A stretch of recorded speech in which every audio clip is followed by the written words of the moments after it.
اعوذ باللہ من الشیطان الرجیم بسم اللہ الرحمن الرحیم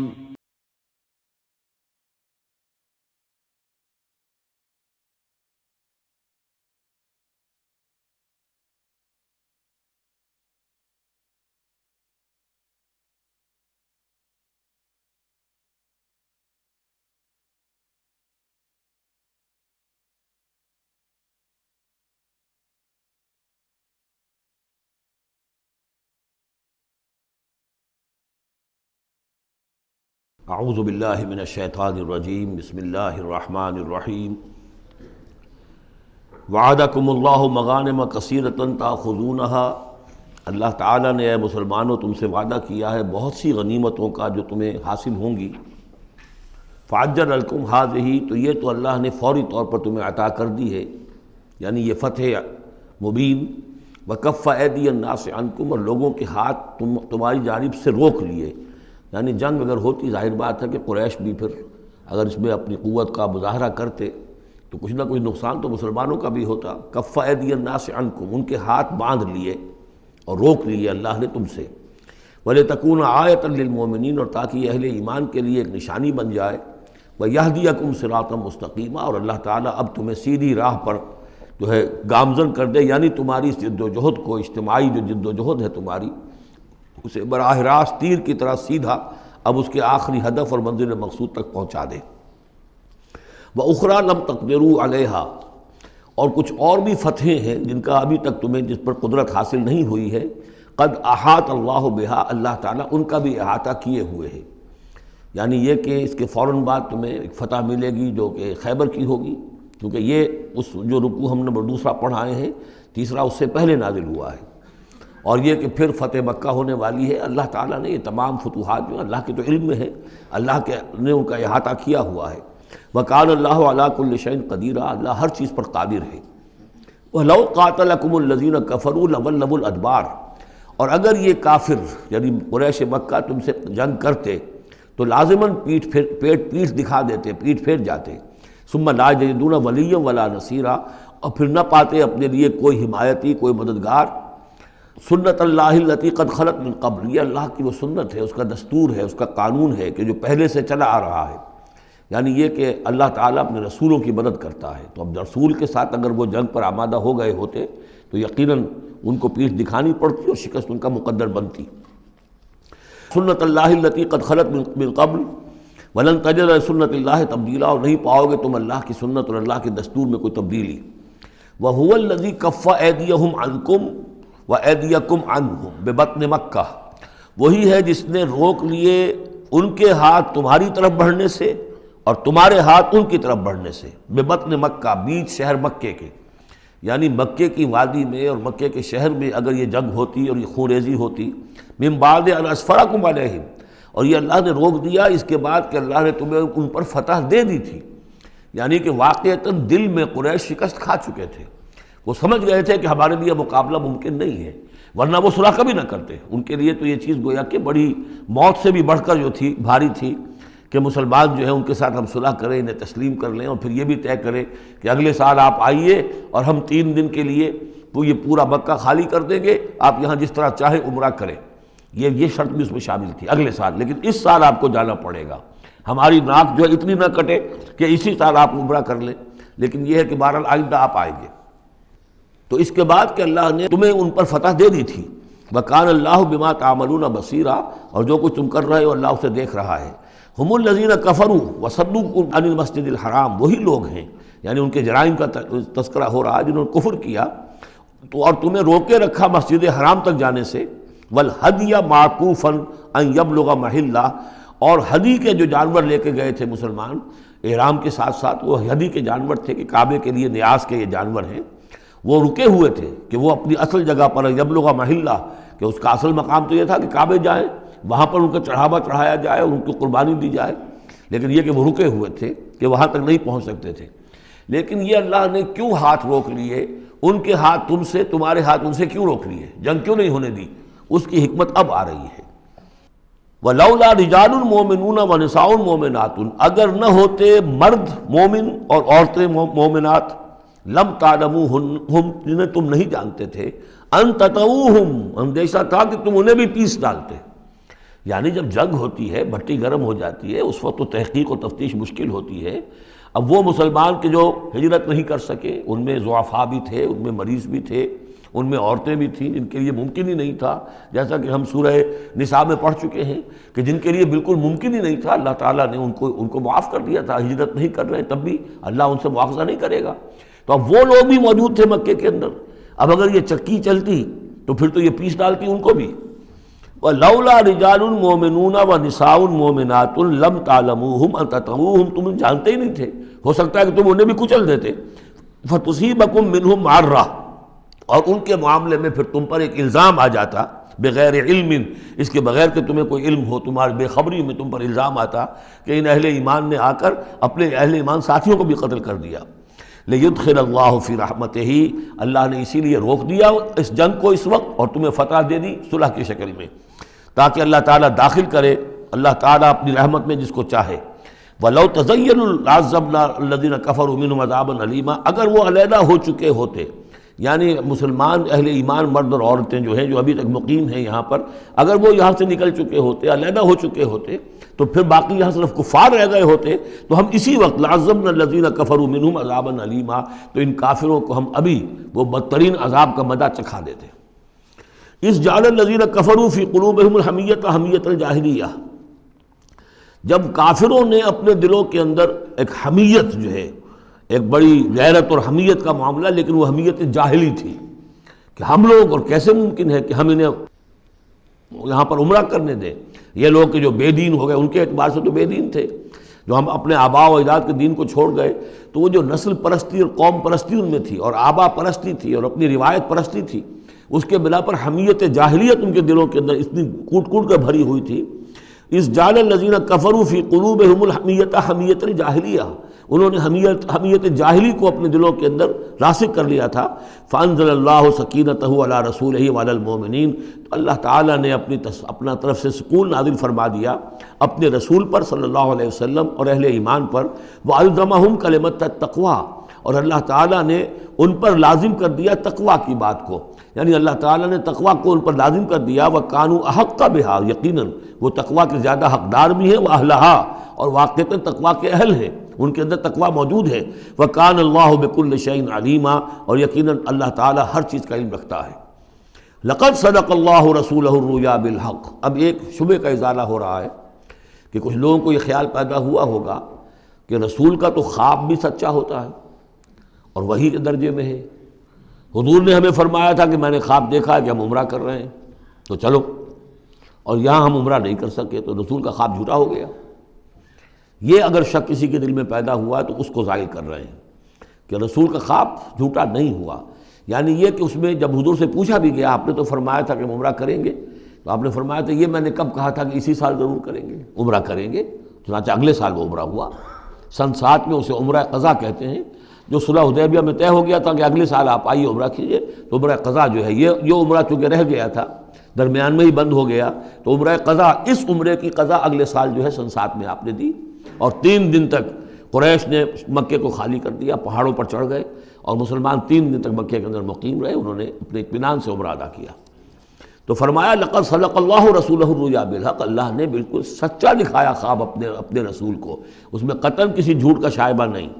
لَتَدْخُلُنَّ الْمَسْجِدَ الْحَرَامَ إِنْ شَاءَ اللَّهُ آمِنِينَ مُحَلِّقِينَ رُؤُوسَكُمْ وَمُقَصِّرِينَ لَا تَخَافُونَ، تم اے مسلمانوں لازماً داخل ہوگے مسجد حرام میں انشاءاللہ پورے امن کے ساتھ، آمنین بے کھٹ کے، محلقین رؤوسکم ومقصرین، اپنے سروں کو حلق بھی کراؤ گے اور قصر بھی کراؤ گے. سر منڈوا دینا احرام کھولتے ہوئے یہ گویا کہ حلق ہے، اور چھوٹے بال کر دینا یہ قصر ہے. تو محلقین رؤوسکم ومقصرین لا تخافون، اور تمہیں کوئی اندیشہ نہیں ہوگا. یعنی جو ہو گیا اگلے سال کہ بالکل مکہ خالی، کوئی اندیشہ نہیں، کوئی مٹ بھیڑ نہیں، کسی طرف سے کوئی تانا نہیں، کوئی بری بات بھی سننے میں نہیں آئی، اور وہ سب لوگ جو ہیں وہ رہے اپنے پہاڑوں کے اوپر. فعلم ما لم تعلموا، تو اللہ جانتا ہے جو تم نہیں جانتے. فجعل من دون ذلك فتحا قریبا، تو اس کے بعد اللہ تعالیٰ نے ایک بڑی فتح رکھی ہے قریب. یعنی یہ کہ اس کے فوراً بعد اس سے ورے، اس لیے کہ اس عمرہ قضا سے پہلے فتح خیبر ہوئی ہے، اور بہت جو مغانم کا تذکرہ ہو رہا ہے اس میں جو غنیمت آئی ہے بہت نمایاں، وہ غزوہ خیبر کی ہے۔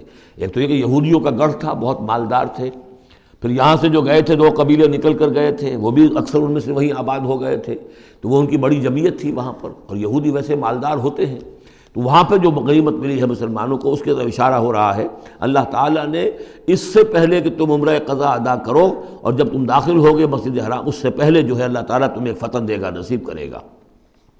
اب وہ آیت آ گئی، هو الذی ارسل رسولہ بالہدی ودین الحق لیظہرہ علی الدین کلہ، یعنی یہ جو سلسلہ اب جا رہا ہے، صراط مستقیم، سیدھا راستہ، کس منزل کی طرف جا رہا ہے؟ دنیا میں مسلمانوں تمہاری جد و جہد کی منزل کیا ہے؟ اللہ کے دین کا غلبہ، اس لیے کہ ہم نے اپنے رسول کو بھیجا ہی اس کام کے لیے۔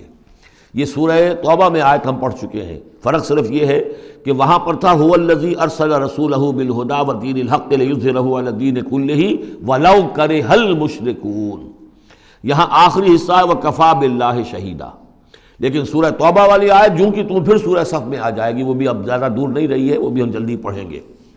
تو اللہ نے تو بھیجا ہے اپنے رسول کو صلی اللہ علیہ وسلم الہدا دے کر، یعنی قرآن حکیم جو ہدایت کاملہ ہے، نوع انسان را پیام آخری حامل او رحمت للعالمین، هو الذی ارسل رسولہ بالہدی ودین الحق، اور دین حق دے کر بھیجا ہے۔ یہ دین کی بات کیجئے، اب دیکھیے الدین، ان اقیم الدین، اللہ کے دین کو قائم کرو۔ ام لہم شرکاء شرعوا لہم من الدین ما لم یأذن بہ اللہ، کیا ان کے شریکوں نے بھی کوئی دین دیا ہے انہیں؟ اللہ نے انہیں دین حق دیا ہے، اور دین حق اس لیے دیا ہے کہ اسے غالب کرے کل کے پورے نظام زندگی کے اوپر، پورے نظام زندگی پر۔ وہی ہے جس نے بھیجا ہے اپنے رسول کو صلی اللہ علیہ وسلم بالہدا، ہدایت دے کر، قرآن دے کر، ودین الحق، اور سچا دین، حق دین، عادلانہ نظام زندگی دے کر، لیظہرہ علی الدین کلہ، تاکہ وہ غالب کریں اسے کل کے کل نظام زندگی پر، وکفی باللہ شہیدا، اور کافی ہے اللہ مدد کے لیے۔ عام طور پر ترجمہ یہاں پر گواہ کا کیا گیا ہے، آپ نے دیکھا ہوگا، لیکن یہاں اس لفظ شہید کا مطلب جو مدد کے ہے۔ اس کے لیے یہ کہ نوٹ کیجئے جو سورہ بقرہ کے 30 رکوع میں آیا تھا، فَإِن كُنتُمْ فِي رَيْبٍ مِّمَّا نَزَّلْنَا عَلَىٰ عَبْدِنَا فَأْتُوا بِسُورَةٍ مِّن مِّثْلِهِ وَادْعُوا شُهَدَاءَكُم مِّن دُونِ اللَّهِ إِن كُنتُمْ صَادِقِينَ، بلا لو اپنے مددگاروں کو اللہ کے سوا اگر تم سچے ہو۔ تو چونکہ اصل میں شہیدہ کے معنی تو ہے حاضر ہونا، شہیدہ یشہدو، کسی کی موجودگی اور حاضری، جو موجود ہوتا ہے وقوع پر وہی صحیح گواہی دینے کا اہل ہے، اس لیے اس کے معنی گواہی کے پیدا ہو گئے، اور جو موجود ہو وہی آپ کی مدد بھی کر سکتا ہے، اس لیے اس کے معنی مددگار کے بھی ہیں۔ آپ کا کوئی دوست ہے، بڑا آپ کا بہی خواہ ہے، لیکن جب آپ پر کوئی ستم ہو رہا تھا، ظلم ہو رہا تھا، زیادتی ہو رہی تھی، وہ موجود ہی نہیں تھا بیچارہ، وہ کیا کرے گا؟ آپ کی مدد نہیں کر سکتا۔ تو مددگار بھی معنی ہے لفظ شہید کے۔ وَكَفَى بِاللَّهِ شَهِيدًا، اللہ کافی ہے مددگار کی حیثیت سے۔ محمد الرسول اللہ والذین معہ، یہ وہ جماعت ہے جو اس بیعت کی بنیاد پر وجود میں آئی ہے۔ نوٹ کر لیجئے اس بات کو، یہ بیعت کے تذکرے کے ساتھ اب یہ آیت آ رہی ہے۔ محمد الرسول اللہ صلی اللہ علیہ وسلم ایک بیعت تو وہ لیتے تھے کہ جو کوئی ایمان لاتا تھا، ایمان کی بیعت، لیکن جو آپ نے اہل مکہ سے کبھی نہیں لی، بلکہ وہاں تو جس نے بھی کہہ دیا اشہد ان لا الہ الا اللہ واشہد ان محمد رسول اللہ، کوئی فارمل ڈیکلیریشن، کوئی اور اس کے لیے کوئی سمبولک کوئی اقدام نہیں تھا، الا یہ کہ کوئی باہر سے آتا تھا تو بیعت ہوتی تھی۔ اس کے بعد آپ نے بیعت مکے میں 2 لی ہیں، بیعت عقبہ اولیٰ، بیعت عقبہ ثانیہ، اور بیعت عقبہ ثانیہ کی بیعت وہ ہے کہ جس سے اب وہ ایک جماعتی شکل بنی ہے، اس لیے کہ اس کے الفاظ کیا ہیں؟ متفق علیہ روایت ہے، یہ بخاری اور مسلم دونوں میں، راوی اس کے حضرت عبادہ بن صامت رضی اللہ تعالیٰ عنہ۔ وہ بیعت کیا تھی؟ بایعنا رسول اللہ صلی اللہ علیہ وسلم علی السمع والطاعۃ فی العسر والیسر والمنشط والمکرہ وعلی عثرۃ علینا وعلی لا ننازع الامر اہلہ وعلی ان نقول بالحق اینما کنا لا نخاف فی اللہ لومۃ لائم۔ ہم نے بیعت کی تھی اللہ کے رسول سے کہ آپ کا ہر حکم سنیں گے اور مانیں گے، اطاعت کریں گے، فی العسر والیسر، خواہ مشکل ہو اور خواہ آسانی ہو، والمنشط والمکرہ، خواہ ہماری طبیعت آمادہ ہو، خواہ ہمیں اپنی طبیعتوں پر جبر کرنا پڑے، وعلی عثرۃ علینا، خواہ ہم پر دوسروں کو ترجیح دی جائے، ہم کبھی نہیں کہیں گے کہ ہم آپ کے پرانے ساتھی ہیں، آپ نے بالکل ایک نووارد کو ہمارے اوپر امیر کیسے مقرر کر دیا، نہیں، اٹس یور پریروگیٹو، یہ آپ کا اختیار ہوگا، جس کو آپ چاہیں امیر بنائیں۔ وَعَلَىٰ أَلَّا نُنَازِلَ أَمْرَهُ لَهُ، جنہیں آپ والی امر بنا دیں گے، امیر بنا دیں گے، ان سے بھی ہم جھگڑیں گے نہیں، ان سے تعاون کریں گے، ان کی اطاعت کریں گے۔ جیسے کہ ایک اور حدیث میں حضور نے فرمایا من اطاعنی فقد اطاع اللہ ومن عصانی فقد عصی اللہ، جس نے میری اطاعت کی اس نے اللہ کی اطاعت کی، اور جس نے میری نافرمانی کی اس نے اللہ کی نافرمانی کی۔ ومن اطاع امیری فقد اطاعنی، جس نے میرے مقرر کردہ امیر کی اطاعت کی اس نے میری اطاعت کی۔ ومن عصی امیری فقد عصانی، جس نے میرے مقرر کردہ امیر کی نافرمانی کی اس نے میری نافرمانی کی۔ اب ظاہر بات ہے جب جماعتی زندگی ہوتی ہے تو ایک ہی امیر نہیں ہوتا، اب ایک فوج ہے، ایک سپہ سالار ہے، لیکن اور چھوٹے چھوٹے جو اس کے حصے ہیں، میمنہ پر کوئی اور ہے، میسرہ پر کوئی اور ہے، اب قلب پر کوئی اور ہے، چھوٹے چھوٹے کمانڈرز بھی تو ہیں، چھوٹی سی کمپنی ہے، پلاٹون ہے، پھر بٹالین ہے، بٹالین سے اوپر ریجیمنٹ ہے، ہر جگہ پر جو ہے اس کے جو آفیسرز موجود ہیں، جو کمانڈرز موجود ہیں، ان سب کا سلسلے وار سب و طاعت کا نظام اگر نہیں ہوگا تو وہ فوج کہاں ہوئی؟ اس طرح ایک جماعت ہے، ایک پورے ملک کے اندر جماعت ہے، اس کا امیر ہے، پھر اس کے کئی صوبائی اس کی شاخیں اس کے امیر ہیں، تو یہ تو نظام اس طرح چلے گا۔ تو یہاں پر وَعَلَىٰ أَن نَّقُولَ بِالْحَقِّ أَيْنَمَا كُنَّا، اور آخری بات جو تھی اس بیعت کے اندر کہ ہم جہاں کہیں بھی ہوں گے حق بات ضرور کہیں گے، مشورہ مانگا جائے گا مشورہ دیں گے، وی ول ناٹ ہولڈ بیک اور اوپینینز، ہم اپنی رائے دیں گے، حق بات کہیں گے جہاں کہیں ہوں گے، لیکن اس کے بعد جو فیصلہ ہوگا فَإِذَا عَزَمَ الْأَمْرُ، جیسا کہ ہم پڑھ چکے ہیں، جب فیصلہ ہو جائے تو پھر یہ کہ اللہ اور اس کے رسول کی اطاعت لازم ہے۔ تو فرمایا یہ محمد رسول اللہ والذین معہ کی جو جماعت بنی ہے اس شکل میں، اس قتال کے مرحلے کے شروع ہونے سے پہلے، منہج انقلاب نبوی میں اقدام کا مرحلہ جب آیا ہے، پیسو ریزسٹنس جب ایکٹیو ریزسٹنس میں چینج ہو رہی ہے، تو اب وہ ایک نظم جماعت کی شکل ہے، اور وہ بیعت عقبہ ثانیہ کی بنیاد پر وجود میں آیا۔ محمد رسول اللہ والذین معہ اشداء علی الکفار رحماء بینہم، اللہ کے رسول، یہ اس میں دو طرح ترجمے اس کے کیے جاتے ہیں، محمد اللہ کے رسول ہیں، یہ ایک جملہ پورا ہو گیا، والذین معہ اشداء علی الکفار رحماء بینہم، اور جو ان کے ساتھ ہیں وہ کافروں پر بہت بھاری ہیں اور آپس میں بہت رحم دل ہیں۔ اور ایک ترجمہ یہ بھی ہے کہ محمد رسول اللہ والذین معہ، یہ سب مل کر مبتدا بنی، اللہ کے رسول محمد اور جو ان کے ساتھ ہیں ان سب کی شان یہ ہے کہ اشداء علی الکفار رحماء بینہم، وہ کفار کے حق میں بڑے سخت ہیں لیکن آپس میں بہت رحم دل ہیں، رحیم ہیں، شفیق ہیں۔ یہ ہم پڑھ چکے ہیں سورہ مائدہ میں بھی، اذلۃ علی المؤمنین اعزۃ علی الکافرین، اہل ایمان کے حق میں وہ بہت ہی نرم خو ہو، حلقہ یاراں تو بریشم کی طرح نرم، رزم حق و باطل ہو تو فولاد ہے مومن۔ یہ شان جو ہے بندہ مومن کی قرآن مجید میں دو جگہ آئی ہے۔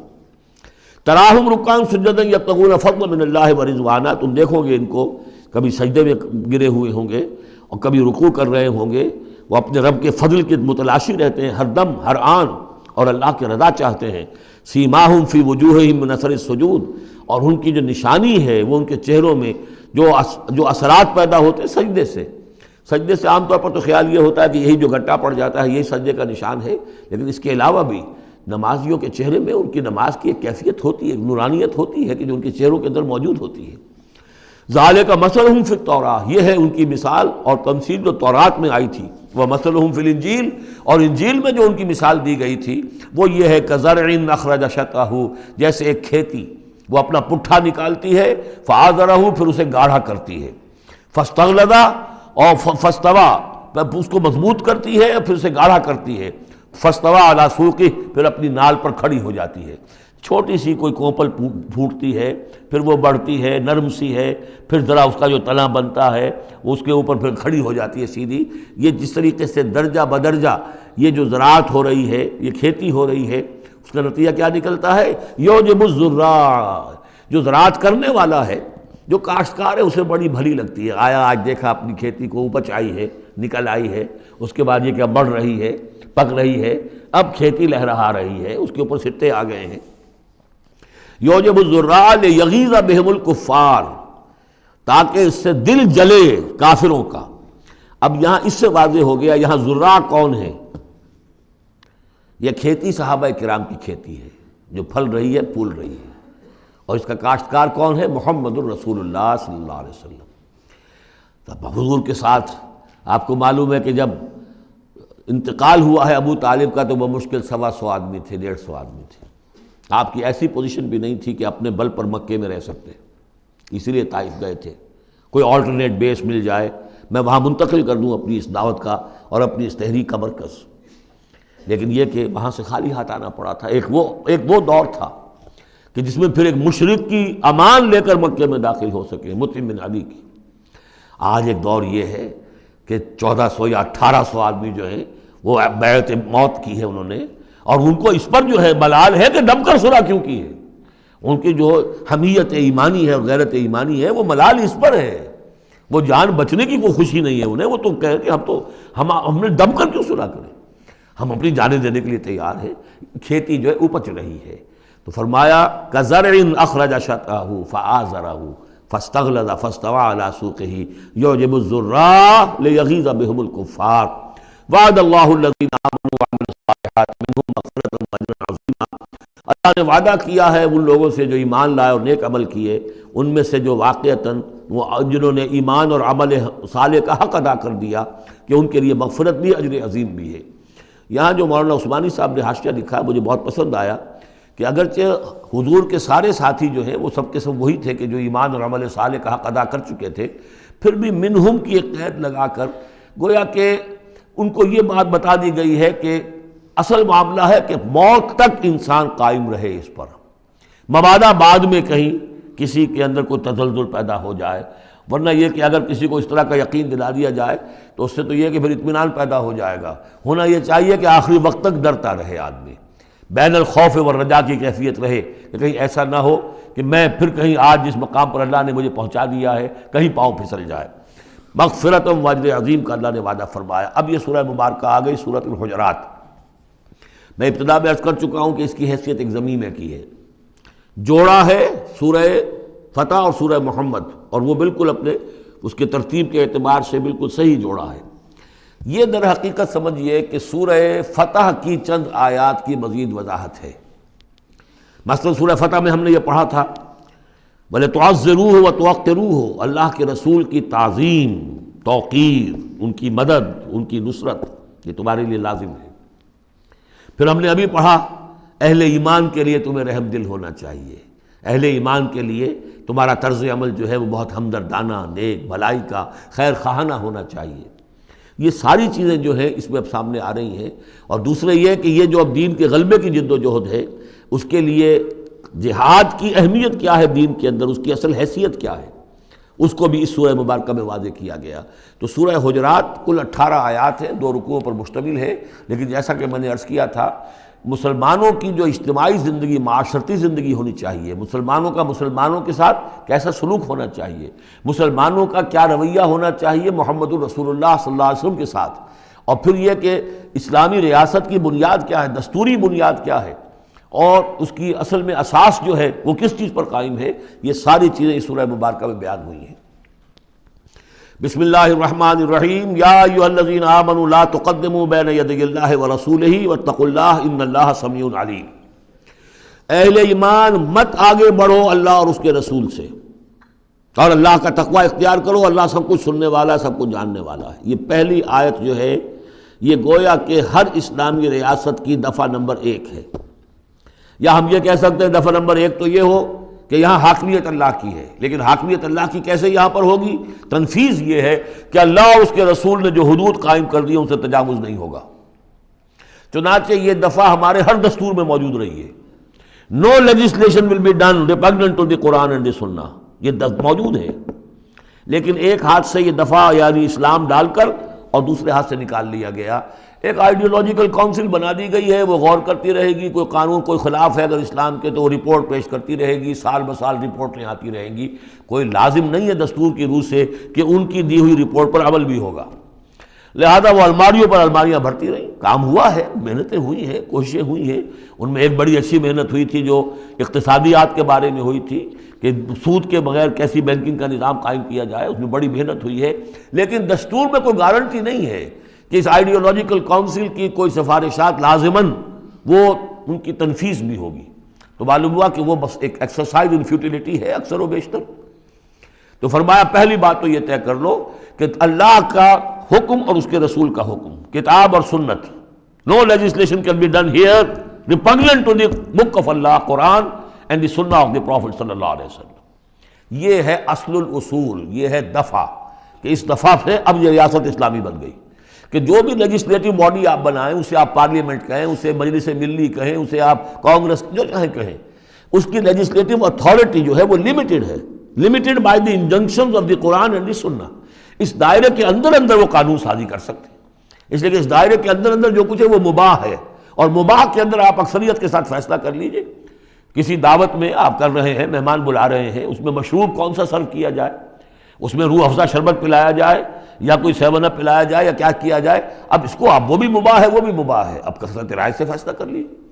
لیکن کثرت رائے کیا 100% رائے بھی اللہ کے کسی حکم میں ترمیم نہیں کر سکتی، وہ تو دائرہ ہے، اس دائرے کے اندر اندر رہنا ہے، جس کو کہ ایک حدیث سے حضور نے بہت عمدگی سے واضح کیا ہے۔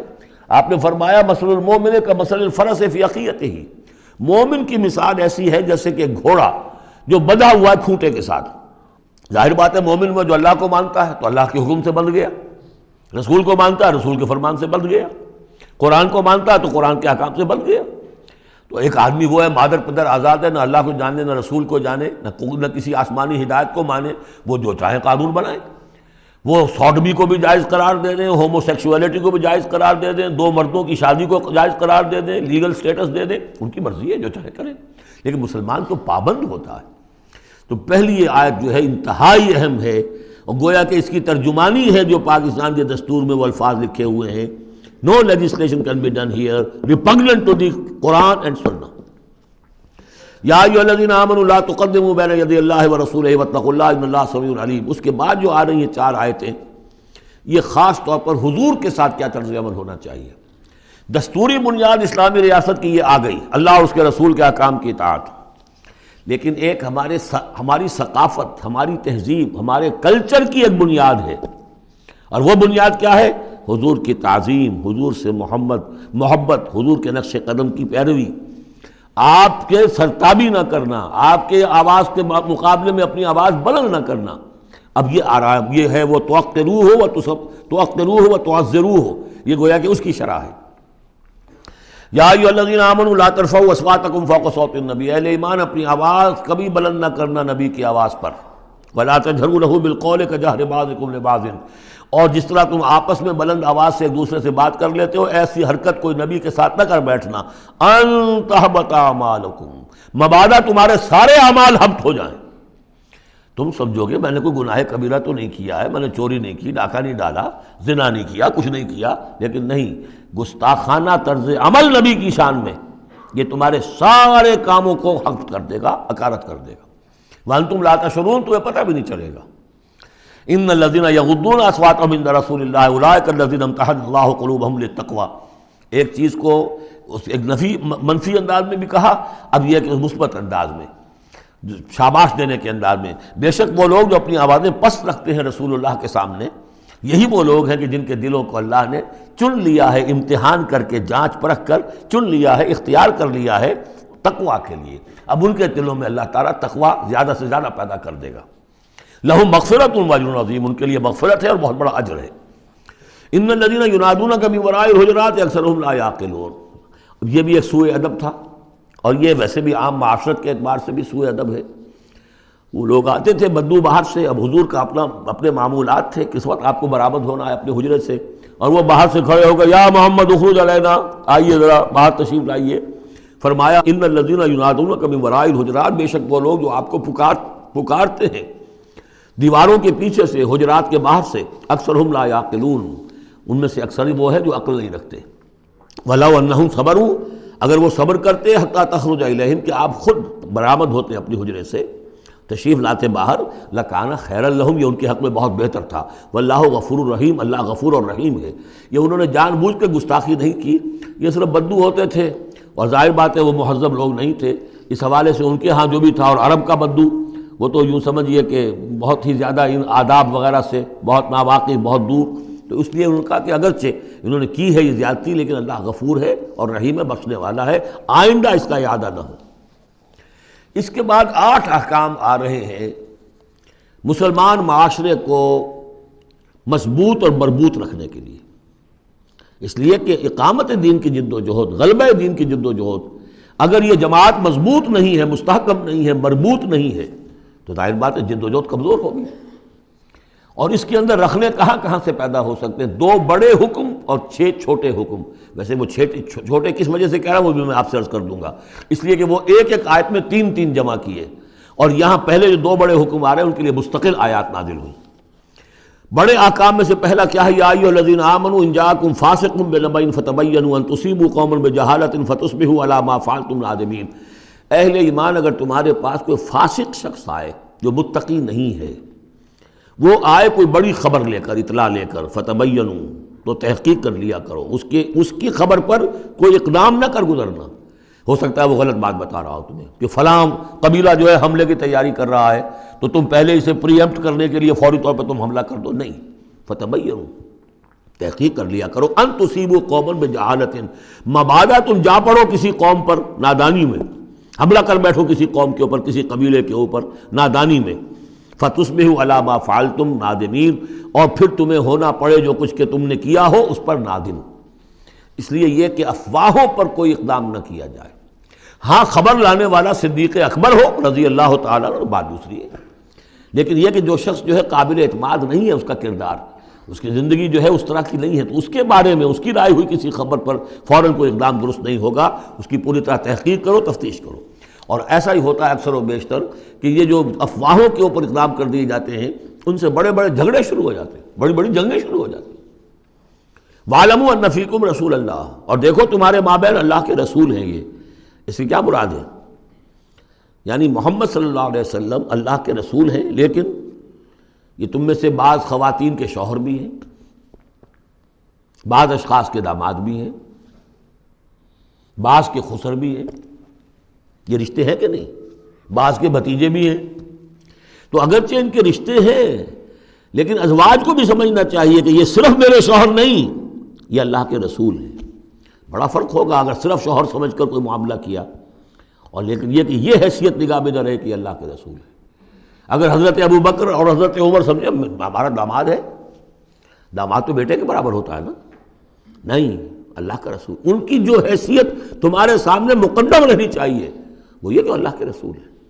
وَاعْلَمُوا أَنَّ فِيكُمْ رَسُولَ اللَّهِ، یہ اللہ کے رسول ہیں اگرچہ محمد ابن عبداللہ، کوئی شک نہیں، لیکن اللہ کے رسول ہیں. لَوْ يُطِيعُكُمْ فِي كَثِيرٍ مِّنَ الْأَمْرِ، اگر وہ تمہارا کہنا مانا کرے اکثر معاملات میں، لَعَنِتُّمْ، تو تم مشکل میں پڑ جاؤ گے. تمہارا رویہ یہ ہونا چاہیے کہ یہ دیکھو وہ کیا چاہتے ہیں، ان کی منشا دیکھو. وَلَكِنَّ اللَّهَ حَبَّبَ إِلَيْكُمُ الْإِيمَانَ، لیکن اے محمد کے ساتھیو، اے صحابہ رسول، اللہ نے تو تمہارے نزدیک ایمان کو بہت محبوب بنا دیا ہے. وَزَيَّنَهُ فِي قُلُوبِكُمْ، اسے تمہارے قلوب کے اندر کھبا دیا ہے.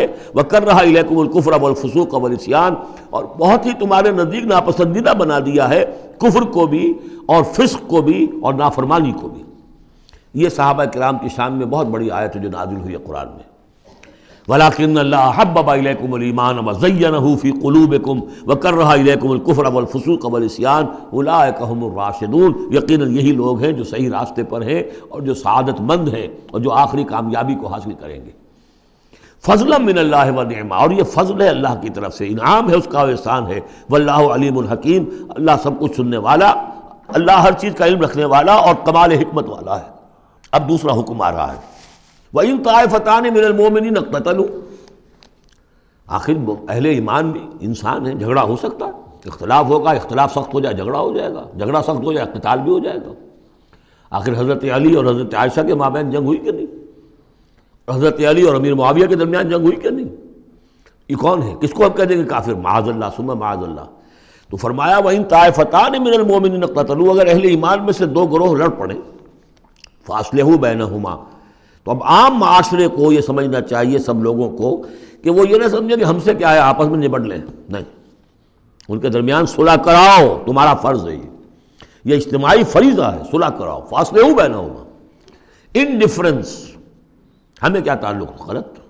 اس لیے کہ یہ جو رکھنا پڑ رہا ہے، یہ اسلامی معاشرے کا رکھنا مسلمانوں کی مجموعی قوت کو کمزور کرنے کا سبب بنے گا، اور مسلمانوں کی قوت کمزور ہوتی ہے تو اللہ کے دین کے غلبے کی جد و جہد کمزور پڑ رہی ہے. لہذا فرض سمجھو، اصلحوا بینہما، ان کے درمیان صلح کراؤ. فَإِن بَغَتْ إِحْدَاهُمَا عَلَى الْأُخْرَىٰ، پھر اگر ان میں سے ایک دوسرے پر زیادتی کرے، صلح کی پابندی نہیں کر رہا، صلح کرا دی گئی پھر بھی وہ زیادتی کر رہا، فقاتلوا التی تبغی، اب جنگ کرو اس سے جو زیادتی کرنے والا ہے۔ اب یہ دو فریقوں کے درمیان نہیں رہا معاملہ، اب ایک فریق گویا کہ پوری مسلم جماعت کو، پورے مسلم معاشرے کو، پوری ملت اسلامی کو جو کہ وہ للکار رہا، چیلنج کر رہا ہے، تو اب ان سے جنگ کرو حتی تفیء الی امر اللہ، یہاں تک کہ وہ لوٹ آئے اللہ کے حکم کی طرف۔ صلح کی جو بھی شرائط تھی ان کو دوبارہ قبول کر لے۔ فإن فات، پھر اگر وہ لوٹ آئے، فاصلحوا بینہما، پھر ان کے مابین دوبارہ صلح کرا دو، بالعدل، انصاف کے ساتھ، واقسطوا، اور دیکھنا انصاف کا دامن ہاتھ سے نہ چھوڑنا، انصاف کرو، اس لیے کہ اب ہو سکتا ہے کہ اس دوسرے فریق پر تم کو زیادتی کر بیٹھو، اس لیے کہ اب اس سے تم بھی لڑے ہو، لڑ کر تم نے اسے مجبور کیا ہے کہ وہ صلح کی پابندی کرے، تو اب بھی اس پر کوئی زیادتی نہ ہو جائے۔ واقسطوا ان اللہ یحب المقسطین، اللہ تعالیٰ انصاف کرنے والوں کو محبوب رکھتا ہے۔ یہ تو دو بڑے بڑے حکم ہو گئے۔ اب ایک آیت میں 3 حکم اور دوسری میں پھر 3 حکم، یہ چھوٹے چھوٹے انفرادی سطح کے اوپر یا برادریوں کی سطح کے اوپر یا جماعتوں کے اندر جس طرح کے بڑے بڑے چیزیں پیدا ہو جاتی ہیں، بعض چیزیں معمولی نظر آتی ہیں لیکن اس سے دلوں کے اندر زخم پڑ جاتے ہیں۔ انما المؤمنون اخوۃ فاصلحوا بین اخویکم، یہ تو اسی کے ساتھ آ گئی۔ یقیناً تمام اہل ایمان جو ہے وہ آپس میں بھائی بھائی ہے، بس اپنے دو بھائیوں کے درمیان صلح کرا دیا کرو، واتقوا اللہ، اللہ کا تقوی اختیار کرو، لعلکم ترحمون، تاکہ تم پر رحم کیا جائے۔ اب وہ آ رہی ہیں 2 آیتیں، یا ایھا الذین آمنوا لا یسخر قوم من قوم عسیٰ ان یکونوا خیرا منہم ولا نساء من نساء عسیٰ ان یکن خیرا منہن، اہل ایمان تم میں سے کوئی گروہ دوسرے گروہ کا مذاق نہ اڑائے، تمسخر نہ کرے، ہو سکتا ہے کہ وہ ان سے بہتر ہوں۔ جن کا تم مذاق اڑا رہے ہو، کسی ایک برائی کو دیکھا ہے تم نے، کسی ایک عیب کو دیکھا ہے، اس کی ناک چھوٹی ہے، اس کا کان چھوٹا ہے، اس کا فلاں یہ ہے، اس کا یہ ہے، تو تم نے تو کوئی عیب دیکھا ہے ظاہری، ہو سکتا ہے دل میں اس کے تقویٰ تم سے 10 گنا زیادہ ہو، اللہ کی محبت، اللہ کے رسول کی محبت تم سے 1000 گنا زیادہ ہو، تو تمہیں کیا پتا، تم نے تو ایک چیز دیکھی ہے۔ اسی طرح عورتیں دوسری عورتوں کا مذاق نہ اڑائیں، عسیٰ ان یکن خیرا منہن، ہو سکتا ہے کہ وہ جن کا مذاق اڑایا جا رہا ہے وہ اللہ کی نگاہوں میں بہتر ہو ان سے جو مذاق اڑا رہی ہیں۔ ایک حکم تو ہو گیا تمسخر نہ ہو۔ ولا تلمزوا انفسکم، اپنے آپ کو عیب نہ لگاؤ، اپنے آپ کو عیب لگانا یعنی اپنے بھائیوں پر عیب نہ لگاؤ، آخر وہ تمہاری ہی اس ملت کا فرد ہے، امت کا فرد ہے، تو اس کو عیب لگا تو تمہیں عیب لگا، اس لیے فرمایا بہت ہی بلیغ الفاظ ہے، ولا تلمزوا انفسکم ولا تنابزوا بالالقاب، اور لوگوں کے چڑانے والے نام نہ رکھ لیا کرو۔ کسی جماعت کا نام کچھ اور ہے، اس کو چڑانے کے لیے نام کچھ اور رکھ لیا گیا ہے، یا اور کسی فرد کے لیے، کسی گروہ کے لیے، تو یہ جو ہے ایک دوسرے کے اوپر اس طریقے سے ڈال دینا اور نام ان کے اوپر کہ جو ان کو پسندیدہ نہیں ہے، یہ 3 کام ہو گئے، ایک آیت میں روکا گیا۔ اس کی وجہ سے اکثر ایسا ہوتا ہے، کبھی ایک دوست آپ ایک خاص قسم کا مذاق اس سے کر رہے ہیں یا کسی لفظ سے اس کو چھیڑتے ہیں، 100 دفعہ وہ سن لیتا ہے، کوئی اثر نہیں ہوتا، کسی وقت کوئی عجیب کیفیت ہوتی ہے اس کی کہ اس کے دل میں جا کر زخم کی طرح لگ جاتا ہے اور پھر وہ دل کا رشتہ ٹوٹ جاتا ہے، اور ایک ایسی جو ہے اس کے اندر گرہ پڑ جاتی ہے، پھر کھولے نہیں کھل سکتی۔ لہذا محتاط رہو۔ بئس الاسم الفسوق بعد الایمان، ایمان کے بعد تو برائی کا نام بھی برا ہے، کیوں ان چیزوں میں جا رہے ہو؟ تمہیں تو ایمان کو سمجھنا چاہیے کہ اللہ نے تمہیں اتنی بڑی فضیلت دی ہے، تو ان گندگیوں کی طرف جو ہے تم متوجہ ہی نہ ہو۔ ومن لم یتوب فاولئک هم الظالمون، اور جو باز نہیں آئیں گے تو وہی ہے کہ جو ظالم ہے اللہ کی نگاہ میں۔ تو ترغیب بھی ہے، تشویق بھی ہے، سمجھانے کا انداز بھی ہے، اور ڈانٹ ڈپٹ بھی ہے۔ باز نہیں آؤ گے تو اللہ کی نگاہ میں پھر تم ظالم ہو۔ اگلی آیت میں پھر 3 چیزیں، وہ پہلی 3 چیزیں رو در رو ہوتی ہیں آمنے سامنے، اور یہ 3 چیزیں وہ ہیں جو غیب میں ہوتی ہیں، پیٹھ پیچھے ہوتی ہیں۔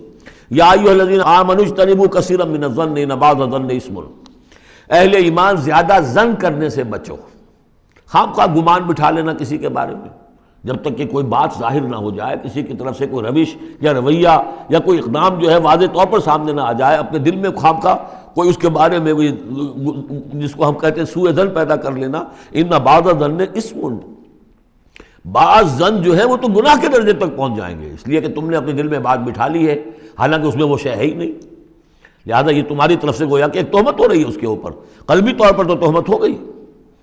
ولا تجسسوا، اور دوسری بات یہ ہے کہ ایک دوسرے کے حالات کی ٹوہ میں نہ رہو۔ بہرحال اسلامی ریاست ہوگی تو جاسوسی کا ایک محکمہ بھی ہوگا، وہ تو اپنی جگہ پر ہے، لیکن افراد کی سطح پر خام خواہ فلاں اس گھر میں کیا ہو رہا ہے، کیوں ہو رہا ہے، یہ دونوں بھائیوں کے معاملات کیا ہیں، کیا وجہ ہے، لڑائی کیوں نہیں ہوتی ان میں، کچھ لوگوں کی ہوتی ہے، تلاش میں رہتے ہیں ایسی چیزوں کی۔ ولا تجسسوا، تجسس مت کرو۔ ولا یغتب بعضکم بعضا، اور تم میں سے کوئی دوسرے کی غیبت نہ کرے، کسی کے پیٹھ پیچھے غیر موجودگی میں اس کی کوئی برائی نہ بیان کرے۔ چاہے وہ برائی بالفعل اس میں ہو. حضور سے پوچھا گیا کہ حضور اگر وہ برائی اس میں ہو، آپ نے فرمایا تبھی تو غیبت ہے. اگر برائی ہے نہیں تو تہمت ہو گئی، وہ تو غیبت سے دوہرا جرم ہو گیا. لیکن یہی ہے کہ کسی مسلمان بھائی کی غیر موجودگی میں اس کی کوئی برائی بیان نہ کی جائے. اَيُحِبُّ أَحَدُكُمْ أَن يَأْكُلَ لَحْمَ أَخِيهِ مَيْتًا، کیا تم میں سے کوئی شخص اسے پسند کرے گا کہ وہ اپنے کسی مردہ بھائی کا گوشت کھائے؟ فَكَرِهْتُمُوهُ، یہ تو تمہیں بہت برا لگا، بہت گھن آیا. یہ کیا بات کہہ دی اللہ تعالیٰ نے؟ کوئی شخص چاہے گا یہ کہ اپنے مردہ بھائی کا گوشت کھائے؟ لیکن یہ اخلاقی سطح پر یہی کام تم کرتے ہو. غیبت جو ہے اخلاقی سطح پر یہی ہے. کیوں کہ جو شخص موجود نہیں ہے آپ اس کی عزت پر حملہ کر رہے ہیں. اگر وہ موجود ہوتا اپنا دفاع کرتا، لیکن موجود نہیں، دفاع نہیں کر سکتا، وضاحت کرتا. آپ کو غلط بات سمجھ میں آئی، آپ نے ٹھیک نہیں سمجھا ہے، آپ کو اطلاع صحیح نہیں ملی ہے. آپ سو طرح سے اپنی حفاظت کرتا ہے اپنی عزت کی، اور چونکہ موجود نہیں ہے آپ نے جیسے مردہ بھائی کی لاش پڑی ہے جیسے چاہو موٹی جو ہے کاٹ لو، لیکن اگر وہ زندہ ہو تو تمہیں قریب آنے دے گا. یہی ہے مثال. اَيُحِبُّ أَحَدُكُمْ أَن يَأْكُلَ لَحْمَ أَخِيهِ مَيْتًا فَكَرِهْتُمُوهُ وَاتَّقُوا اللَّهَ إِنَّ اللَّهَ تَوَّابٌ رَحِيمٌ. اور اللہ کا تقوی اختیار کرو، اللہ تواب ہے، توبہ کا بہت قبول فرمانے والا، اور رحیم ہے، بہت رحم فرمانے والا. تیسرا حصہ اس سورہ مبارکہ کا جو آ رہا ہے یہ عظیم ترین مضامین پر مشتمل ہے.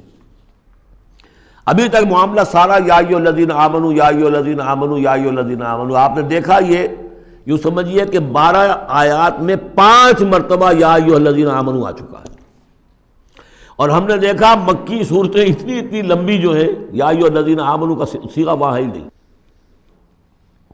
لیکن یہ آیت آ رہی ہے یا ایھا الناس، اے لوگو انا خلقناکم من ذکر و انثی، اے لوگو ہم نے تمہیں پیدا کیا ہے، تم سب کو، چاہے مومن ہو چاہے غیر مومن ہو، چاہے مسلمان ہو چاہے کافر ہو، تم سب کو ہم نے پیدا کیا ہے من ذکر و انثی، ایک مرد اور ایک عورت سے. حضرت آدم اور حوا کی اولاد ہو تم. وجعلناکم شعوبا وقبائل لتعارفوا، اور ہم نے تمہیں بنا دیا ہے قوموں میں تقسیم کر دیا اور قبیلوں میں تاکہ ایک دوسرے کو پہچانو. یہ رنگ کا فرق، نسل کا فرق، اور یہ شکل و شباہت کا فرق، یہ جو بھی انسان کے نقوش ہیں ان کا فرق، زبانوں کا فرق، یہ قوموں اور قبیلوں میں جو فرق اور امتیاز ہم نے ڈالا ہے تاکہ پہچان سکو. سارے انسان ایک ہی رنگ کے، ایک ہی شکل و صورت کے، ایک ہی معلوم ہوتا کہ سانچہ ہے فیکٹری کا، اسی میں سے سب بنے چلے آ رہے ہیں، ایک ہی زبان بولتے تو پہچانتے کیسے ایک دوسرے کو؟ یہ سارا ہے صرف پہچان کے لیے. یہ نہیں ہے کہ فلاں نسل اعلیٰ ہے، فلاں گھٹیا ہے، فلاں اونچی ہے، فلاں نیچی ہے. جیسا کہ آپ نے خطبہ دیا تھا جو آخری خطبہ ہے حجۃ الوداع کا، لا فضل لعربی علی عجمی ولا لعجمی علی عربی ولا لاحمر علی اسود ولا لاسود علی احمر الا بالتقوی. کسی عربی کو، کسی عرب کو عجمی پر کوئی فضیلت نہیں، کسی عجمی کو کسی عرب پر کوئی فضیلت نہیں، کسی سرخ رو کو کسی سیاہ فام پر کوئی فضیلت نہیں، کسی سیاہ فام کو کسی سرخ رو پر کوئی فضیلت نہیں. ہاں فضیلت ہے تو تقوی کی بنیاد پر ہے. ایچ جی ویلز نے اپنی history of a concise history of the world میں یہ پیسج کوٹ کر کے لکھا کہ اگرچہ اس سے پہلے بھی تاریخ انسانی میں human fraternity, equality and freedom, انسانی حریت و اخوت و مساوات کے واس تو بہت کہے گئے، لیکن یہ ہے کہ تاریخ انسانی میں یہ ماننا پڑتا ہے کہ پہلی مرتبہ ان اصولوں پر بالفعل ایک معاشرہ قائم کیا محمد نے صلی اللہ علیہ وسلم. حالانکہ دشمن ہے، اس نے حضور کی سیرت پر حملے کیے ہیں بالکل وہی اسی طرح کے جیسے رشدی نے کیے ہیں. رشدی نے ذرا انداز اور زیادہ گھناؤنا استعمال کیا چونکہ وہ تو فکشن اس نے ایک طور سے بنائی ہے، لیکن اس نے وہ تاریخ لکھ رہا تھا تو اس طرح کا انداز تو نہیں ہے، لیکن باتیں وہی کہیں. اس کے باوجود کس بات کو ماننے پر مجبور ہو گیا کہ واقعہ یہ ہے کہ محمد نے، وہ تو رسول اللہ تو نہیں مانتا، کہ یہ ماننا پڑتا ہے کہ پہلی مرتبہ for the first time in history he established a society based on these principles of human fraternity, equality and freedom. اگرچہ جو تازہ ایڈیشن ہے اس کتاب کا concise history of the world, اس میں سے یہ پیسج نکال دیا ہے. اب تو ایڈیٹرز اور ہیں، البتہ پرانا ایڈیشن کہیں یونیورسٹی سے لیجیے، لائبریری سے، اور وہاں سے آپ کو وہ مل جائے گا پیسج. یا ایھا الناس انا خلقناکم من ذکر و انثی وجعلناکم شعوبا وقبائل لتعارفوا، یہ تعارف کے لیے. ان اکرمکم عند اللہ اتقاکم، یقیناً تم میں سب سے زیادہ باعزت اللہ کے نزدیک وہ ہے جو سب سے بڑھ کر متقی ہے. ان اللہ علیم خبیر، یقیناً اللہ تعالیٰ سب کو جاننے والا اور باخبر ہے. قالت الاعراب آمنا، اب ایک اور بہت اہم بات آ گئی. اسلامی معاشرہ اور اسلامی ریاست کی جو شہریت ہے اس کی بنیاد کیا ہے؟ ایمان یا اسلام؟ ایمان تو دل میں ہے، چھپی ہوئی شے ہے، ویریفائبل نہیں ہے یا نہیں ہے، کیسے معلوم ہوگا؟ دنیا میں جو آپ کو قانون بنانا ہے، دنیا میں جو معاشرہ بنانا ہے، دنیا میں جو ریاست بنانی ہے، اس میں کون شامل ہوگا؟ اس کی ساری بنیاد اسلام پر ہے، ایمان پر نہیں ہے۔ لیکن آخرت میں سارا دار و مدار ایمان پر ہے، اسلام پر نہیں ہے۔ آپ جو ہے یہاں کی ابھی سینسس ہوگا آپ کے ملک میں، آپ مسلم لکھا ہوا ہے آپ کے خانے میں مسلم، لیکن یہ کہ اس کی بنا پر اللہ کے ہاں چھوٹ نہیں ہو جائے گی، اللہ دیکھے گا ایمان بھی تھا کہ نہیں۔ ان اللہ لا ينظر الى صورکم ولا الى اموالکم ولکن ينظر الى قلوبکم واعمالکم، اللہ تمہاری صورتوں اور اموال کو نہیں دیکھتا، تمہارے دلوں اور اعمال کو دیکھتا ہے۔ تو یہ جو ایمان اور اسلام کا فرق ہے، اسلامی ریاست اسلامی معاشرے کی اس بحث میں اہم ترین ہے، اس کی بنیاد ایمان پر نہیں ہے، اسلام پر ہے۔ اس کے لیے بیان کیا کیا؟ قالت الاعراب آمنا، یہ بدو کہہ رہے ہیں ہم ایمان لے آئے۔ قل لم تؤمنوا، اے نبی ان سے کہہ دیجئے تم ہرگز ایمان نہیں لائے ہو۔ لم تؤمنوا ہے، یہ نفی جہاد میں لم ہو رہی ہے، فعل مضارع پر لم لا کر تاکید ہو جاتی ہے۔ ما آمنتم نہیں، لم تؤمنوا، تم ہرگز ایمان نہیں لائے ہو، ولکن قولوا اسلمنا، یوں کہو کہ ہم اسلام لے آئے ہیں، ہم مسلمان ہو گئے، ہم نے اطاعت قبول کر لی۔ وَلَمَّا يَدْخُلِ الْإِيمَانُ فِي قُلُوبِكُمْ، ابھی تک ایمان تمہارے دلوں میں داخل نہیں ہوا۔ وَإِن تُطِيعُوا اللَّهَ وَرَسُولَهُ، لیکن اگر تم اللہ اور اس کے رسول کی اطاعت کرتے رہو گے، لا يَلِدْكُم مِّنْ أَعْمَالِكُمْ شَيْئًا، اللہ تعالیٰ تمہارے اعمال میں سے کوئی کمی نہیں کرے گا۔ ان اللہ غفور الرحیم، اللہ غفور الرحیم ہے۔ یعنی قانون تو یہی بنتا ہے، اصول تو یہ بنتا ہے، جب تک ایمان دل میں نہ ہو تو کسی کا کوئی عمل قبول نہ ہو۔ لیکن اللہ غفور ہے، رحیم ہے، اس کی شان غفاری اور اس کی شان رحیمی کے صدقے سے اللہ نے تمہیں یہ رعایت دی ہے کہ اگر نفاق نہ ہو، چاہے ایمان ابھی دل کے اندر راسخ نہیں ہے، لیکن اللہ اور اس کے رسول کی اطاعت کرتے رہو، اگرچہ یہ اطاعت ہوگی total obedience, partial obedience is no obedience, it has to be total. ادخلوا فی السلم کافہ، اسلام میں بھی جزوی داخلہ جو ہے قبول نہیں ہے، پورا کا پورا ہمہ تن سموچے۔ لیکن بہرحال اسلام تو یہ ہے۔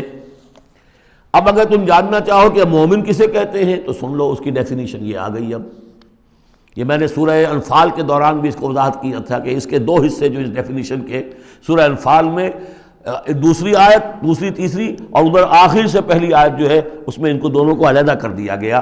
یہ ہے گویا کہ comprehensive definition of a Muslim, of a مومن۔ Who is a مومن؟ انما المؤمنون الذين آمنوا بالله ورسوله ثم لم يرتابوا، مومن تو بس صرف وہ ہے جو ایمان لائے اللہ پر اور اس کے رسول پر، پھر شک میں ہرگز نہیں پڑے۔ لم يرتابوا، پھر وہی جہاد میں لم، ہرگز کوئی شک نہیں پیدا کیا، یعنی یقین بن گیا، ایمان دل کے اندر راسخ ہو گیا۔ جیسے کہ فرمایا صحابہ کرام کے بارے میں، وَلَٰكِنَّ اللَّهَ حَبَّبَ إِلَيْكُمُ الْإِيمَانَ وَزَيَّنَهُ فِي قُلُوبِكُمْ، تمہارے دلوں میں کھبا دیا اس نے۔ جب تک ایمان دل میں داخل نہیں ہوا، دل میں راسخ نہیں ہوا، صرف زبان پر ہے آمنت باللہ وملائکتہ وکتبہ ورسلہ، یہ اسلام ہے۔ بنی الاسلام علی خمس، اس میں یقین قلبی شامل نہیں ہے۔ شہادت اللہ الہ الا اللہ وان محمد رسول اللہ، زبان سے گواہی کہ اللہ کے سوا کوئی معبود نہیں اور محمد اللہ کے رسول ہے، وإقام الصلاۃ وإیتاء الزکوٰۃ وصوم رمضان وحج البیت۔ اس لیے کہ ایمان ذرا کسی اور شے کا نام ہے۔ وہ ایمان کیا ہے؟ اس کے دو حصے کر دیے۔ اب یہ اس شہادت سے نیچے یقین قلبی والی بات ایڈ ہو جائے اور ادھر عمل میں جہاد ایڈ ہو جائے تو 7 چیزیں ہوں گی تو اب یہ مومن شمار ہوگا۔ 5 چیزیں تو اسلام کو تو ہونی ہے۔ مومن جو ہے وہ مسلم تو ہوگا ہی لا محالہ، لیکن اس سے اوپر کی منزل ہے تو 2 چیزیں اور بڑھ جائیں گی۔ وہ کیا ہے؟ انما المؤمنون الذين آمنوا بالله ورسوله ثم لم يرتابوا وجاهدوا باموالهم وانفسهم في سبيل الله، اور جہاد کریں اپنے مالوں کے ساتھ اور اپنی جانوں کے ساتھ اللہ کی راہ میں۔ اولئک هم الصادقون، یہ لوگ ہیں جو سچے ہیں، دعوی ایمان میں سچے ہیں۔ کہنا آسان ہے آمنت باللہ وملائکتہ وکتبہ، لیکن واقعتاً ایمان ہے یا نہیں اس کا جائزہ لے لو۔ جیسا کہ میں نے عرض کیا، باطل کے نظام کے تحت زندگی گزارتے ہوئے اگر اس کو ذہناً قبول کیا ہوا ہے، اس کی چاکری کر رہے ہیں، اسی کی خدمت کر رہے ہیں اور اپنی توانائیاں صرف کر رہے ہیں اسی نظام کے تحت پھلنے اور پھیلنے اور پھولنے میں، زیادہ کمائیں، زیادہ بڑے گھر میں رہیں، زیادہ شاندار محل ہو، زیادہ ہماری کار لمبی ہو، ہمارا یہ ہو، ہمارا وہ ہو، سارا دن رات اور سارا خون پسینہ اسی کام کے لیے ہوا، وہ مومن نہیں ہو سکتا۔ غلبہ باطل کے تحت انڈر پروٹیسٹ رہنا پڑے گا، ایسے رہنا ہوگا جیسے کہ جیل میں انسان رہتا ہے۔ الدنیا سجن المومن و جنت الکافر، اور یہ کہ اپنی توانائی میں سے منیمم سبسسٹنس لیول پر جو آپ کے وجود کو برقرار رکھنے کے لیے ناگزیر ہو، اس حد تک تو اپنے وقت اور توانائی اور اپنی قوت اور صلاحیت میں لگائیں آپ، اپنے اور اپنے اہل و عیال کی ضروریات پوری کرنے کے لیے۔ باقی سارا وقت، ساری صلاحیت، ساری قوت اللہ کے دین کو غالب کرنے کی جد و جہد، نظام باطل کو جڑ سے اکھیڑ کر پھینک کر اور اللہ کے دین کو قائم کرنے کی جد و جہد۔ اگر یہ نہیں ہے، اگر یہ نہیں تو بابا پھر سب کہانیاں ہیں، پھر یہ اسلام کا دعویٰ ہے۔ اسلام تو ہے، مانے گا تم دنیا میں تم مسلمان عورت سے شادی کر سکتے ہو، مسلمان باپ کی وراثت تمہیں مل جائے گی، قانونی حقوق سارے تمہارے مسلمانوں کے ہوں گے، اسلامی ریاست میں تم مکمل شہری شمار ہو جاؤ گے، لیکن مومن شمار نہیں ہوگے اللہ کے ہاں۔ قالت الاعراب، یہ آیات تو ایسی ہیں کہ یہ یاد کر لیجئے آج کی رات۔ قالت الاعراب آمنا قل لم تؤمنوا ولکن قولوا اسلمنا، معلوم ہوا علیحدہ کر دیا ہے، بالکل واحد مقام ہے یہ قرآن مجید کا جس میں اسلام اور ایمان کو یوں کر دیا علیحدہ، کہ ایک گروہ ایسا بھی تھا جس کے بارے میں کہا گیا ایمان تمہارے دلوں میں تاحال داخل نہیں ہوا۔ البتہ اس آیت سے بعض لوگوں کو یہ مغالطہ ہو جاتا ہے کہ یہ منافقین کی بات نہیں ہے، اس لیے کہ منافقین کا تو کوئی عمل قبول نہیں اللہ کے ہاں۔ یہاں کہا جا رہا ہے کہ اگر تم اللہ اور اس کے رسول کی اطاعت کرتے رہو گے، اللہ تمہارے اعمال میں کوئی کمی نہیں کرے گا۔ تاریخی پس منظر سمجھ لیجئے، جب اللہ تعالیٰ نے عرب میں حضور کو غلبہ عطا کر دیا، اذا جاء نصر اللہ والفتح ورأیت الناس يدخلون فی دین اللہ افواجا، اب ظاہر بات ہے کہ تمام قبائل کے اندر بیٹھ کر مشورے ہوئے، it's no use continuing resistance, اب تو بہرحال فیصلہ کل فتح محمد کو ہو گئی ہے، اب ہم مقابلہ نہیں کر سکتے، کوئی اور راستہ نہیں، جاؤ اور جا کر وفد بھیجو اور اطاعت قبول کر لو اور اسلام قبول کر لو۔ تو وہ اطاعت بھی تھی اسلامی ریاست کی، ساتھ ہی اسلام قبول کرنا بھی تھا کہ ہم نے مان لیا جی، اس لیے کہ وہاں سے تو الٹیمیٹم آ چکا تھا جو سورہ توبہ میں ہم پڑھ چکے ہیں کہ یہ صرف 4 مہینے کی مہلت ہے، اس کے بعد اگر تم ایمان نہ لائے تو فَإِذَا انْسَلَخَ الْأَشْهُرُ الْحُرُمُ فَاقْتُلُوا الْمُشْرِكِينَ حَيْثُ وَجَدتُّمُوهُمْ، تو اس کے بعد ایمان لانا ان کے لیے لازم تھا اگر رہنا عرب کے اندر۔ لیکن یہ کہ ان میں 3 طرح کے لوگ تھے، ایسے بھی یقیناً تھے جو خلوص دل سے ایمان لائے، ایسے بھی لوگ تھے جو دھوکہ دینے کے لیے ایمان لائے، جان بچانے کے لیے۔ یہ 2 ہو گئی ویلیوز، پازیٹیو اور نیگیٹو۔ بیچ میں پازیٹیو اور نیگیٹو کے مابین ایک زیرو لیول آتا ہے۔ زیرو لیول وہ تھا کہ دل میں نہ دھوکے کی نیت ہے، نہ حقیقتاً ایمان دل میں پیدا ہوا ہے، لیکن اسلام لے آئے، ٹھیک ہے ہم تیار ہیں، وہ ہے جن کا ذکر کیا جا رہا ہے۔ قالت الاعراب آمنا قل لم تؤمنوا ولکن قولوا اسلمنا، تم یہ کہو کہ ہم اسلام لے آئے، ولما يدخل الايمان في قلوبكم، ابھی تک ایمان تمہارے دلوں میں داخل نہیں ہوا۔ وَإِن تُطِيعُوا اللَّهَ وَرَسُولَهُ لَا يَلِدْكُم مِّنْ أَعْمَالِكُمْ شَيْئًا، اگر اللہ اور اس کے رسول کی اطاعت کرتے رہو گے اللہ تمہارے عمل میں سے کچھ بھی گھٹائے گا نہیں، کم نہیں کرے گا، بلکہ آگے چل کر یہ بات واضح ہو جائے گی کہ اگر اللہ اور اس کے رسول کی اطاعت کرتے رہو گے تو ایمان بھی تمہارے دلوں میں پیدا ہو جائے گا، اس لیے کہ ایمان سے عمل صالح پیدا ہوتا ہے اور عمل صالح سے بھی ایمان پیدا ہوتا ہے۔ لیکن اگر تم جاننا چاہو دل میں یہ امنگ پیدا ہو جائے، اللہ کرے کہ ہم میں سے ہر شخص کے دل میں یہ آج ارادہ اور امنگ پیدا ہو جائے، اور یہ وہ آرزو پیدا ہو جائے جس کے اوپر علامہ اقبال نے جو کہا ہے کہ آرزو اول تو پیدا ہو نہیں سکتی کہیں اور، ہو جائے تو مر جاتی ہے یا رہتی ہے خام، یہ آرزو کہ مجھے مومن رہنا ہے، جینا ہے، مرنا ہے، یہ آرزو اول تو پیدا مشکل سے ہوتی ہے، اور ہو جائے تو معاشرہ اس کو غذا نہیں دیتا، ہر 4 طرف سے اس کے خلاف آپ پر دباؤ پڑنا شروع، دماغ خراب ہو گیا، پاگل ہو گیا، فینیٹک ہے، یہ اپنا کیریئر چھوڑ رہا ہے، یہ اپنا کاروبار برباد کر رہا ہے، وہ فلاں یہ کر رہا ہے، تو ماحول جو ہے، ماحول میں آکسیجن نہ ہو تو پودا کیسے پروان چڑھے گا؟ تو اس لیے بہت مشکل کام ہے، الا یہ کہ خلوص نیت اور عزم مصمم ہو تو اللہ تعالیٰ کی طرف سے خصوصی توفیق اور تحصیل ہوتی ہے۔ تو آج آپ اس کو سامنے رکھ کر دل میں یہ آرزو لے کر اٹھیے کہ یہ ایمان اس ڈیفینیشن پر ہمیں پورے اترنا ہے، وہ ڈیفینیشن کیا ہے؟ انما المؤمنون الذین آمنوا باللہ ورسولہ ثم لم یرتابوا وجاہدوا باموالہم وانفسہم فی سبیل اللہ اولئک هم الصادقون۔ اس آیت کے شروع اور آخر دونوں میں اسلوب حصر ہے۔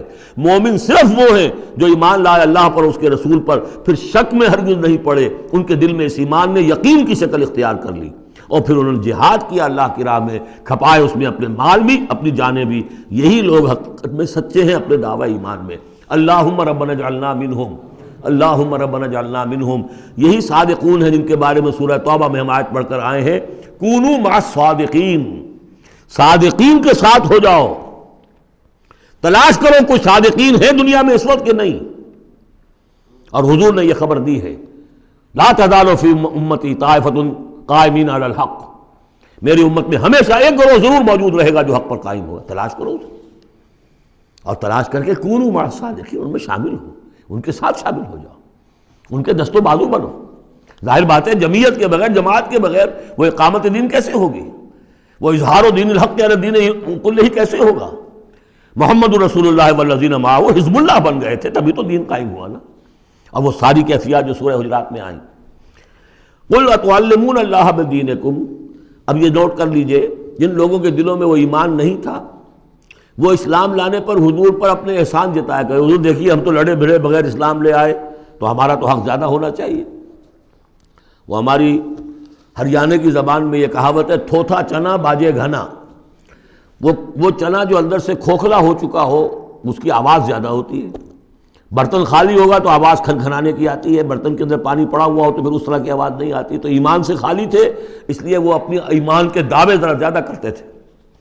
قل اتعلمون اللہ بدینکم، تم اپنے دین کا جو اس طرح سے بڑھ چڑھ کر باتیں کرتے ہو تو اللہ کو بتانا چاہتے ہو، جتلانا چاہتے ہو اپنا دین۔ واللہ یعلم ما فی السماوات وما فی الارض، اگر تمہیں ایمان حاصل ہوتا تو تم یہ جانتے کہ اللہ تو جانتا ہے جو کچھ کے آسمانوں میں اور زمین میں ہے۔ ایک بندہ مومن کے لیے تو یہ کہنے کی ضرورت ہی نہیں، واللہ بکل شیء علیم، اللہ تو ہر چیز کا علم رکھتا ہے۔ یمنون علیک ان اسلموا، اے نبی آپ پر احسان دھر رہے ہیں کہ ہم اسلام لے آئے۔ قل لا تمنوا علی اسلامکم، اے نبی سے کہہ دیجئے مجھ پر اپنے اسلام کا کوئی احسان مت دھرو، بل اللہ یمن علیکم، بلکہ اللہ تم پر احسان دھرتا ہے، ان ہداکم للایمان ان کنتم صادقین، کہ اس نے تمہیں ایمان کے راستے پر ڈال دیا ہے اگر تم سچے ہو۔ جب اسلام پر آ گئے ہو تو ایمان کے راستے پر چڑھ گئے ہو، اگر سچے ہو گے تو اب ایمان تمہارے اندر پیدا ہو جائے گا۔ اطاعت رسول کرتے رہو گے، اطاعت اللہ الہی کرتے رہو گے، نمازیں پڑھو گے، روزے رکھو گے، زکوٰۃ دو گے خوش دلی کے ساتھ، تو ان اعمال کی بدولت ان کی نورانیت تمہارے قلوب کے اندر اترے گی اور اس سے تمہارے اندر ایمان پیدا ہو جائے گا۔ دیکھیے یہاں لفظ اسلام آیا تھا، پھر یمنون علیک ان اسلموا، یہ آپ پر احسان دھر رہے ہیں کہ وہ اسلام لے آئے۔ قل لا تمنوا علی اسلامکم، اے نبی کہہ دیجیے مجھ پر اپنے اسلام کا احسان مت دھرو، بل اللہ یمن علیکم، بلکہ یہ تو اللہ تم پر احسان دھر رہا ہے، ان ہداکم للایمان، کہ یہ جو تمہیں اسلام لانے کی توفیق دے دی اس نے، تو اس نے گویا کہ ایمان کی سڑک پر ڈال دیا، تمہیں اس راستے پر ڈال دیا ہے کہ جو ایمان تک لے جائے گی۔ ان کنتم صادقین، اگر تم اپنے اسلام میں صادق ہو۔ ہاں اسلام منافقانہ لائے ہو تو بات اور ہے، دل میں عداوت ہے، دشمنی ہے، صرف جان بچانے کے لیے اگر نیت یہی ہے تو پھر تو ظاہر بات ہے کہ نہ اسلام ہے اور نہ ایمان ہے، اگرچہ قانوناً پھر بھی مسلمان مانے جائیں گے۔ منافقین بھی آخری وقت تک مسلمان مانے گئے۔ منافقین جو ہے، یہاں تک کہ رئیس المنافقین عبداللہ ابن ابی کی نماز جنازہ حضور نے پڑھائی ہے۔ یہ تو غزوہ تبوک کے بعد ہوا، پھر کہ منافقین کو ننگا بھی کیا گیا، اور مسجد جو انہوں نے بنائی تھی مسجد درار وہ گرا بھی دی گئی، وہ سب کچھ ہوا، بعد میں ہوا، پہلے نہیں۔ غزوہ تبوک تک کا معاملہ یہ تھا کہ پردہ پڑا ہوا تھا۔ بل اللہ یمن علیکم ان ہداکم للایمان ان کنتم صادقین ان اللہ یعلم غیب السماوات والارض، یقیناً اللہ تعالیٰ جانتا ہے آسمانوں اور زمین کی تمام چھپی ہوئی چیزیں، غائب اور غیب اللہ کے علم میں ہے۔ واللہ بصیر بما تعملون، اور جو کچھ تم کر رہے ہو اللہ اسے دیکھ رہا ہے۔ بارک اللہ لی ولکم فی القرآن العظیم ونفعنی وإیاکم بالآیات والذکر الحکیم۔